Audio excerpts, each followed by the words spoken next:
என்னை படுக்கூடாதுன்னு சொல்றீங்க நீங்க வந்து நீ லவ் யூ சொல்லுவியா கல்யாணம் பண்ணிக்கிறேன்னு சொல்லுவேன். திவ்யா பட்டினா எனக்கு பிடிச்சிருக்கு. அப்ப கிளம்பியா?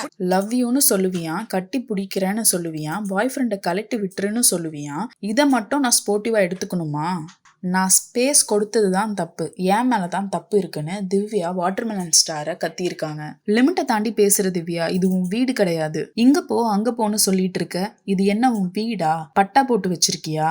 லெவலை தாண்டி பேசிக்கிட்டு இருக்க. நானும் பொறுமையா போயிட்டு இருக்கேன். என்ன தூங்க கூடாதுன்னு சொல்றதுக்கு நீ யாரு? இந்த வீட்டுல ஃபர்ஸ்ட் கண்டஸ்டண்டா நான் உள்ள வந்தவன் அப்படின்னு வாட்டர்மெலன் ஸ்டாரும் திவ்யாவை கத்திருக்காரு. இந்த பிரச்சனை எப்படி ஸ்டார்ட் ஆகுதுன்னா, வாட்டர்மெலன் ஸ்டார் அவரோட பெட்ல படுத்து தூங்கிட்டு இருக்காரு. திவ்யா கேர்ள்ஸ் எல்லாருமே இங்க படுத்து தூங்க போறோம், நீங்க பக்கத்து ரூம்ல போய் படுத்துக்கோங்கன்னு சொல்றாங்க. வாட்டர்மெலன் ஸ்டாரும் ஓகேன்னு சொல்லிடுறாரு. நடுவுல விக்ரம் வந்து நீ இங்கேயே படுத்துக்கோ அப்படின்னு வாட்டர்மெலன் ஸ்டாரை உசுப்பேத்தி விட, வாட்டர்மெலன் ஸ்டாரும் எழுந்துக்காம அதே ரூம்லயே படுத்துக்கிறாரு. இவங்களுக்குலாம் என்ன பிரச்சனைனா, வாட்டர்மெலன் ஸ்டார் திவாகர் கொரட்டை விடுவாரு. அதனால அவங்க ரூம்ல இவரை படுக்க வைக்கிறதுக்கு பாய்ஸும் தயங்குறாங்க, கேர்ள்ஸும் தயங்குறாங்க. டயர்டா இருக்கு தூங்க போலான்னு நினைச்சவரை சண்டை போட்டு இந்த அளவுக்கு நைட்ல பேசிக்கிட்டு இருக்காங்க.